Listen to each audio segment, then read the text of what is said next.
Hello नमस्कार जय हिंद दोस्तों। मैं हूं चंद्रिका प्रसाद।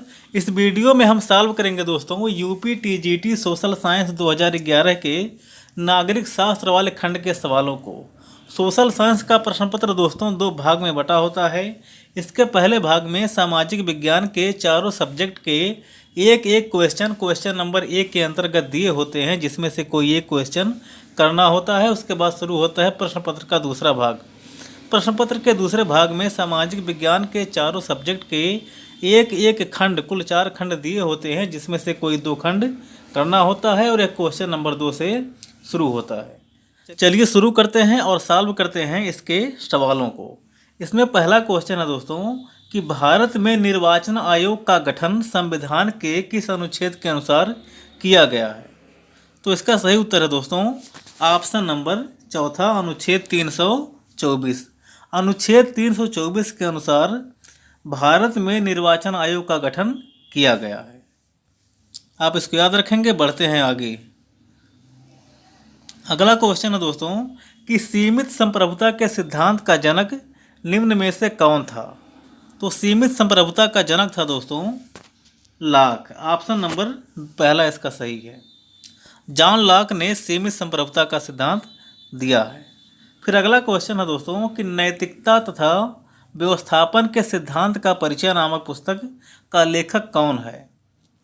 तो यह है बेंथम। ऑप्शन नंबर पहला इसका सही है। नैतिकता तथा व्यवस्थापन के सिद्धांत का परिचय यानी कि introduction to the principle of the moral and legislation Jeremy Bentham की पुस्तक है। आप इसको याद रखेंगे। फिर अगला क्वेश्चन है दोस्तों कि अधिकतम व्यक्तियों का अधिकतम सुख के सिद्धांत का प्रतिपादन किसने किया था। तो यह किया था दोस्तों बेंथम ने। बेंथम एक उपयोगितावादी विचारक था। उसने अधिकतम व्यक्तियों के अधिकतम सुख के सिद्धांत का प्रतिपादन किया है। आप इसको याद रखेंगे। बढ़ते हैं आगे। अगला क्वेश्चन है दोस्तों क्वेश्चन नंबर 6। महात्मा गांधी ने सविनय अवज्ञा आंदोलन किस प्रकार प्रारंभ किया था। महात्मा गांधी ने सविनय अवज्ञा आंदोलन किस प्रकार आरंभ किया था। तो आप जानते हैं नमक कानून तोड़कर। ऑप्शन नंबर दूसरा इसका सही है। महात्मा गांधी ने साबरमती आश्रम से 12 मार्च 1930 को अपनी यात्रा आरंभ की थी। वे गांव होते हुए 24 दिनों बाद 6 अप्रैल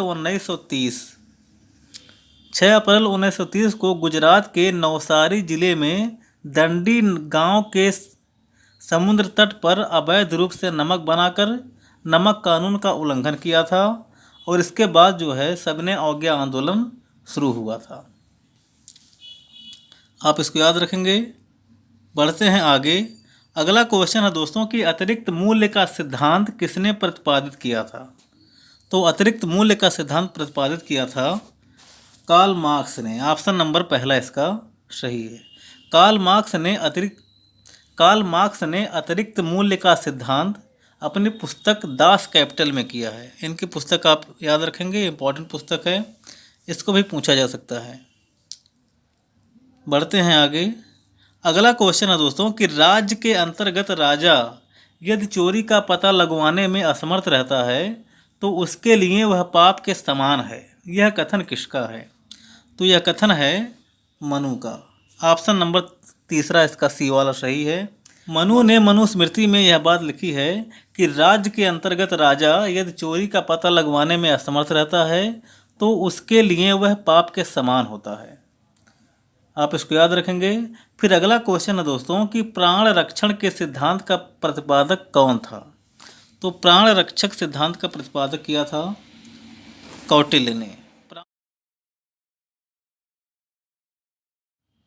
फिर अगला क्वेश्चन है दोस्तों कि भारत के किस संविधान संशोधन में संविधान की प्रस्तावना में राष्ट्रीय एकता के साथ अखंडता शब्द जोड़ा गया था। तो अखंडता शब्द जोड़ा गया था दोस्तों 42वें संविधान संशोधन 1976 में। ऑप्शन नंबर पहला इसका सही है।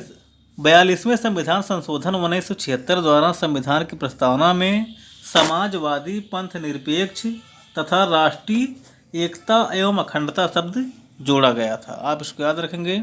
बढ़ते हैं आगे। अगला क्वेश्चन है दोस्तों, क्वेश्चन नंबर 11। परमात्मा सत्य है और सत्य ही परमात्मा है, यह कथन किसका है? तो यह कथन है महात्मा गांधी का। ऑप्शन नंबर बी वाला इसका सही है। महात्मा गांधी का मानना था कि परमात्मा सत्य है और सत्य ही परमात्मा है। फिर अगला क्वेश्चन है दोस्तों कि भारतीय संविधान सभा के अध्यक्ष कौन थे? तो संविधान सभा के अध्यक्ष थे doctor Rajendra Prasad. Option number B वाला इसका सही है। संविधान सभा की पहली बैठक 9 दिसंबर 1946 को हुई थी। उस समय डॉक्टर सच्चिदानंद सिन्हा को अस्थायी अध्यक्ष बनाया गया था।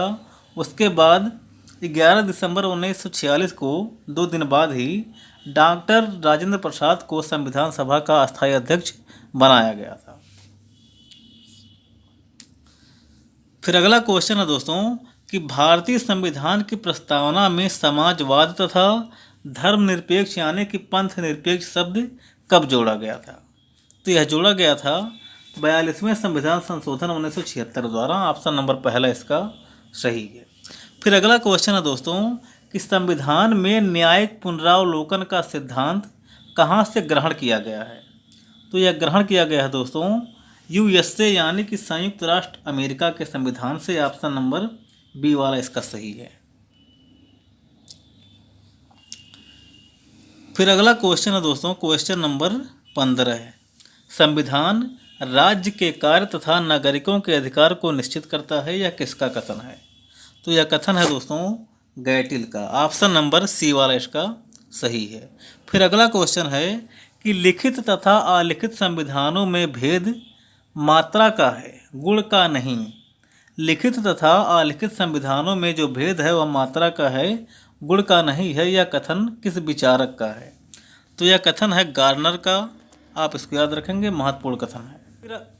फिर अगला क्वेश्चन है दोस्तों कि निम्नलिखित में से अध्यक्षात्मक सरकार किस देश में है? ऑप्शन में दिया है भारत में, संयुक्त राज्य अमेरिका में, ब्रिटेन में और फ्रांस में।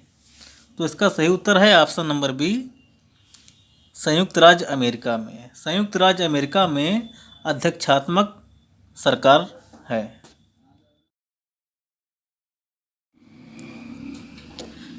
फिर अगला क्वेश्चन है दोस्तों कि निम्नलिखित में से संघीय शासन की क्या विशेषता है?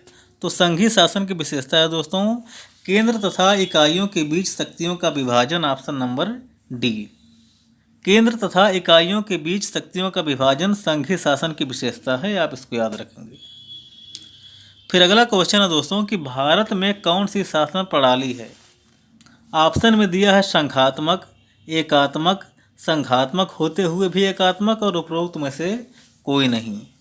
तो भारत में दोस्तों संसदीय शासन प्रणाली है, इसलिए ऑप्शन नंबर डी वाला इसका सही है। भारत में संसदीय शासन प्रणाली है और इस शासन प्रणाली में राष्ट्र का प्रधान यानी कि राष्ट्रपति या राजा जो होता है वह केवल नाम मात्र का होता है और शासन के वास्तविक प्रधान के रूप में मंत्रिपरिषद के द्वारा कार्य किया जाता है।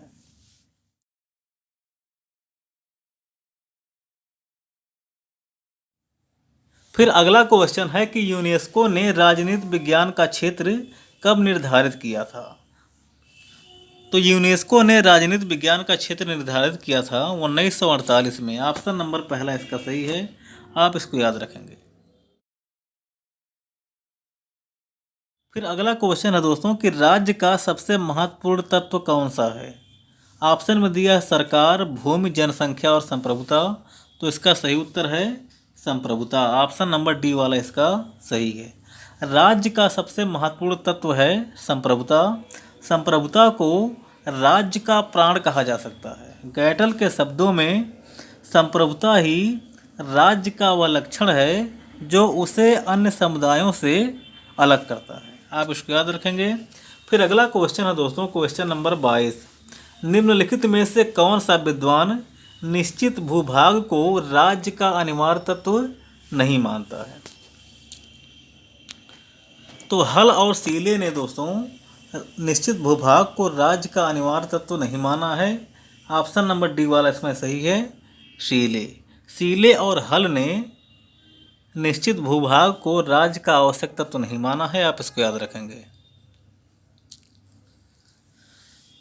फिर अगला क्वेश्चन है दोस्तों कि सरकार राज्य का अभिव्यक्त रूप है, यह व्यक्ति के सामान्य उद्देश्यों की पूर्ति करता है, यह कथन किसका है? तो यह कथन है गार्नर का। ऑप्शन नंबर पहला इसका सही है। गार्नर के अनुसार सरकार राज्य का अभिव्यक्त रूप है, वह व्यक्ति के सामान्य उद्देश्यों को पूरा करता है। आप इसको याद रखेंगे। फिर अगला क्वेश्चन है दोस्तों कि प्रदत्त विधान किसके द्वारा किया जाता है? तो प्रदत्त विधान दोस्तों संसद द्वारा किया जाता है। ऑप्शन नंबर पहला इसका सही है, संसद। फिर अगला क्वेश्चन है दोस्तों द ट्रीटाइज ऑन गवर्नमेंट नामक पुस्तक की रचना किसने की है? तो यह पुस्तक है दोस्तों जॉन लॉक की। ऑप्शन नंबर डी वाला इसका सही है। टू ट्रीटाइज ऑन गवर्नमेंट पुस्तक जॉन लॉक की है। आप इसको याद रखेंगे। बढ़ते हैं आगे। अगला क्वेश्चन है दोस्तों क्वेश्चन नंबर 26। सोशल कॉन्ट्रैक्ट नामक पुस्तक का लेखक कौन था? तो यह रूसो की पुस्तक है। ऑप्शन नंबर पहला इसका सही है। सोशल कॉन्ट्रैक्ट पुस्तक 1762 में रूसो ने लिखा था। आप इसको याद रखेंगे। फिर अगला क्वेश्चन है कि रिपब्लिक ग्रंथ की रचना किसने की थी? तो रिपब्लिक पुस्तक है प्लेटो की। ऑप्शन नंबर सी वाला इसका सही है। आप इन बातों को याद रखेंगे। बढ़ते हैं आगे। अगला क्वेश्चन है दोस्तों कि मनुष्य स्वतंत्र रूप से जन्म लेता है किंतु पग पग पर जंजीरों से जकड़ा हुआ है, यह कथन किस विचारक का है? तो यह कथन है रूसो का। ऑप्शन नंबर पहला इसका सही है। फ्रांस में निरंकुश राजतंत्र का बोलबाला था। उस समय की परिस्थितियों को देखते हुए रूसो ने लिखा था कि मनुष्य स्वतंत्र रूप से जन्म लेता है किंतु पग पग पर वह जंजीरों से जकड़ा हुआ है। इसके बाद फ्रांसीसी क्रांति हुई थी। फिर अगला क्वेश्चन है दोस्तों कि सख्त ही नहीं वरन इच्छा ही राज्य का आधार है, यह किसका कथन है? तो यह कथन है ग्रीन का। ऑप्शन नंबर बी वाला इसका सही है। ग्रीन के अनुसार दोस्तों शक्ति नहीं बल्कि इच्छा ही राज्य का आधार है। फिर अगला क्वेश्चन है दोस्तों कि राज्य एक आवश्यक बुराई है, यह कथन किस विचारधारा से संबंधित है? तो यह है व्यक्तिवादियों से संबंधित। ऑप्शन नंबर डी वाला इसका सही है। व्यक्तिवादियों के अनुसार राज्य एक आवश्यक बुराई है। आप इसको याद रखेंगे। बढ़ते हैं आगे। अगला क्वेश्चन है दोस्तों क्वेश्चन नंबर 31। रक्त संबंध से समाज बनता है और कालांतर में समाज से राज्य, यह कथन किसका है? बहुत ही महत्वपूर्ण कथन है। यह है मैकाइवर का कथन। ऑप्शन नंबर पहला इसका सही है। फिर अगला क्वेश्चन है दोस्तों कि वैज्ञानिक समाजवाद का जनक कौन था? तो वैज्ञानिक समाजवाद का जन्म था Karl Marx. Option number C वाला इसका सही है। आप इसको याद रखेंगे। बढ़ते हैं आगे। फिर अगला क्वेश्चन है दोस्तों कि साम्राज्यवाद पूंजीवाद का अंतिम चरण है, यह कथन किसका है? तो यह कथन है दोस्तों लेनिन का। ऑप्शन नंबर सी वाला इसका सही है। साम्राज्यवाद पूंजीवाद का अंतिम चरण है, उपरोक्त कथन लेनिन का है। फिर अगला क्वेश्चन है दोस्तों कि द्विसदनात्मक व्यवस्था वाला देश कौन सा है? ऑप्शन में दिया है भारत, चीन, पुर्तगाल, टर्की। तो भारत में द्विसदनात्मक व्यवस्था है। ऑप्शन नंबर पहला इसका सही है, भारत। फिर अगला क्वेश्चन है दोस्तों कि राज्य पृथ्वी पर ईश्वर का अवतरण है, यह कथन किस विचारक का है? तो यह कथन है हीगल का। ऑप्शन नंबर पहला इसका सही है, हीगल। हीगल के अनुसार राज्य पृथ्वी पर ईश्वर का अवतरण है। फिर अगला क्वेश्चन है दोस्तों कि भारत में कौन सी विधि राज्यसभा के चुनाव में प्रयुक्त होती है? तो यह है दोस्तों अप्रत्यक्ष विधि। ऑप्शन नंबर बी वाला इसका सही है। राज्यसभा के चुनाव में अप्रत्यक्ष विधि का उपयोग किया जाता है।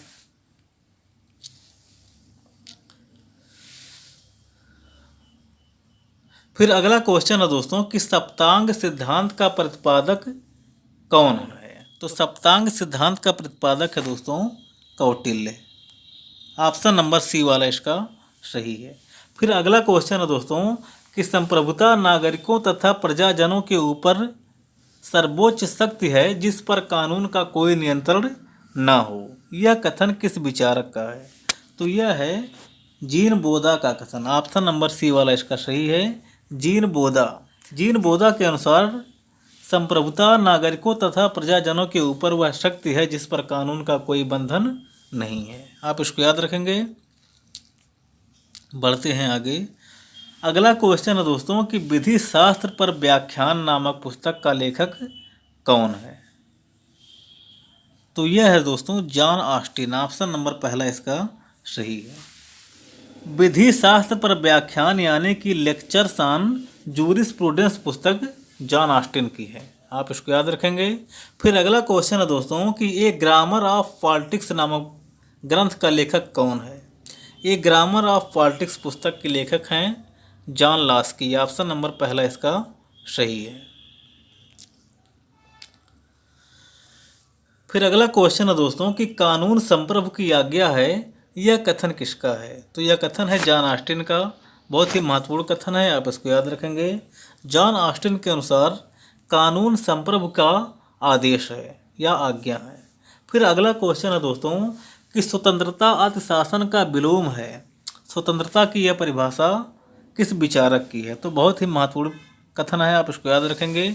यह है सीले का कथन। ऑप्शन नंबर बी वाला इसका सही है, सीले। सीले के अनुसार स्वतंत्रता अतिशासन का विलोम है।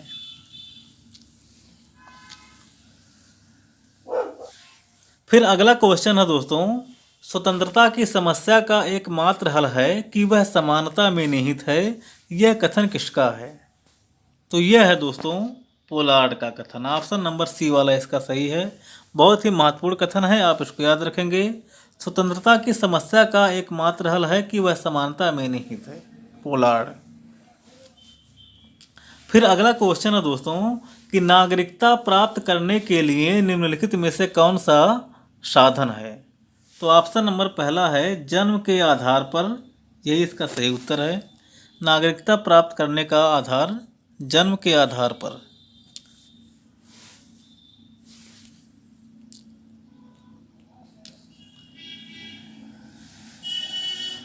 फिर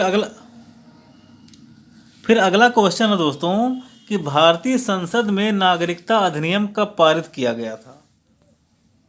तो भारतीय संसद में नागरिकता अधिनियम पारित किया गया था 1955 में। ऑप्शन नंबर बी वाला इसका सही है।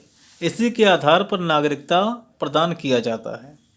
फिर अगला क्वेश्चन है दोस्तों कि लोकतंत्र जनता के लिए तथा जनता के द्वारा शासन है। लोकतंत्र की यह परिभाषा किस विद्वान की है? तो आप जानते ही हैं, अब्राहम लिंकन का है। ऑप्शन नंबर पहला इसका सही है। फिर अगला क्वेश्चन है दोस्तों कि पॉलिटिक्स नामक पुस्तक की रचना किसने की है? तो पॉलिटिक्स पुस्तक है अरस्तू की। ऑप्शन नंबर बी वाला इसका सही है। अरस्तू ने पॉलिटिक्स नामक पुस्तक की रचना की है। फिर अगला क्वेश्चन है दोस्तों क्वेश्चन नंबर 48, राज्यों का वर्गीकरण सर्वप्रथम किसने किया था? तो राज्यों का वर्गीकरण सर्वप्रथम किसने किया था? अरस्तू ने। ऑप्शन नंबर पहला इसका सही है। फिर अगला क्वेश्चन है दोस्तों कि प्रत्यक्ष लोकतंत्र वाला देश कौन सा है? तो इनमें से दोस्तों स्विट्जरलैंड के एक राज्य में कैंटोन में प्रत्यक्ष लोकतंत्र व्यवस्था आज भी लागू है। स्विट्जरलैंड इसका सही उत्तर है।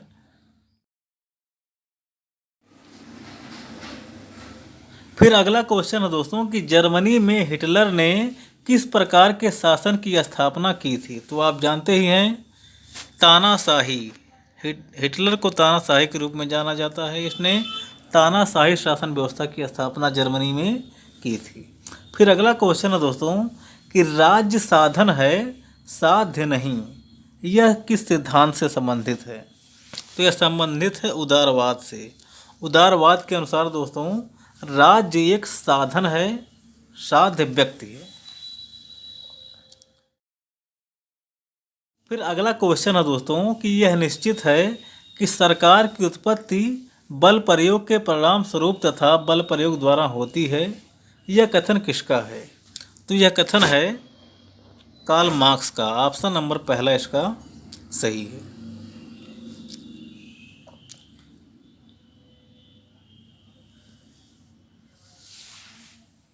फिर अगला क्वेश्चन है दोस्तों कि मानव विवेक में आस्था निम्न में से किस विचारधारा में है? तो मानव विवेक में आस्था मानता है उदारवाद। ऑप्शन नंबर बी वाला इसका सही है। उदारवादी विचारधारा में सर्वप्रमुख तत्व मानवीय बुद्धि और विवेक में मूलभूत आस्था है। फिर अगला क्वेश्चन है दोस्तों कि पॉलिटिक्स आइडियल्स नामक पुस्तक के लेखक कौन है? तो यह है C.D. बर्न्स। ऑप्शन नंबर पहला इसका सही है।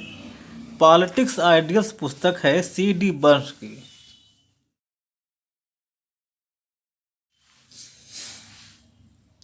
फिर अगला क्वेश्चन है दोस्तों कि फांसीवाद का जन्म किस देश में हुआ था? तो फांसीवाद का जन्म दोस्तों मुसोलिनी के द्वारा इटली में किया गया था। ऑप्शन नंबर डी वाला इसका सही है। फिर अगला क्वेश्चन है दोस्तों कि अंतर्राष्ट्रवाद का विरोध किसने किया? तो अंतर्राष्ट्रवाद का विरोधी है फांसीवाद। ऑप्शन नंबर सी वाला इसका सही है। फिर अगला क्वेश्चन है दोस्तों कि द्वंद्वात्मक भौतिकवाद का सिद्धांत निम्न में से किसका है? तो द्वंद्वात्मक भौतिकवाद का सिद्धांत कार्ल मार्क्स का है, वैज्ञानिक समाजवाद का। ऑप्शन नंबर पहला इसका सही है। फिर अगला क्वेश्चन है दोस्तों क्वेश्चन नंबर 58। फिर अगला क्वेश्चन है दोस्तों राजनीतिक अर्थशास्त्र की एक समीक्षा यानी कि the critic of political economy पुस्तक किसकी है? तो यह है दोस्तों कार्ल मार्क्स की पुस्तक। ऑप्शन नंबर बी वाला इसका सही है। फिर अगला क्वेश्चन है दोस्तों कि राजनीतिक चिंतन का आरंभ यूनानियों से होता है, यह कथन किसका है? तो यह कथन है बार्कर का। ऑप्शन नंबर पहला इसका सही है। बहुत ही महत्वपूर्ण कथन है, आप इसको याद रखेंगे।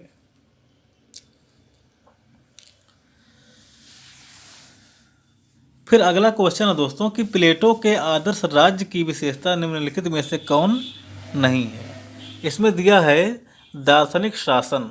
तो दार्शनिक शासन जो है प्लेटो के आदर्श राज्य की विशेषता है, इसलिए यह रहेगा। फिर अगला है अभिभावक वर्ग के लिए संपत्ति और परिवार का साम्यवाद, यह भी प्लेटो के आदर्श राज्य की एक विशेषता है। फिर अगला है नर नारी के समान अधिकार, यह भी प्लेटो के आदर्श राज्य की एक विशेषता है। फिर अगला है पुरुष प्रधान वाला परिवार। तो पुरुष प्रधान वाला परिवार प्लेटो के आदर्श राज्य की विशेषता नहीं है। ऑप्शन नंबर डी वाला इसका सही है। प्लेटो के आदर्श राज्य की विशेषता नर नारियों के समान अधिकार पर आधारित है। फिर अगला क्वेश्चन है दोस्तों कि सामान्य इच्छा का सिद्धांत किसने प्रतिपादित किया था? तो आप जानते ही हैं सामान्य इच्छा का सिद्धांत रूसो ने प्रतिपादित किया था। ऑप्शन नंबर डी वाला इसका सही है। फिर अगला क्वेश्चन है दोस्तों कि राजनीति विज्ञान को स्वतंत्र विज्ञान का रूप निम्न में से किस विचारक ने दिया था? तो राजनीति विज्ञान को एक स्वतंत्र विज्ञान का रूप दिया था अरस्तु ने। ऑप्शन नंबर डी वाला इसका सही है। फिर अगला क्वेश्चन है दोस्तों कि discourses on art and science नामक पुस्तक का लेखक कौन है? तो यह है रूसो की पुस्तक। ऑप्शन नंबर पहला इसका सही है। Discourses on art and science पुस्तक रूसो की है, यह उसने 1749 ईस्वी में लिखा था। इसी क्वेश्चन के साथ दोस्तों यह वीडियो यहीं पर समाप्त होती है। अब हम मिलेंगे अगली वीडियो में, तब तक के लिए जय हिंद।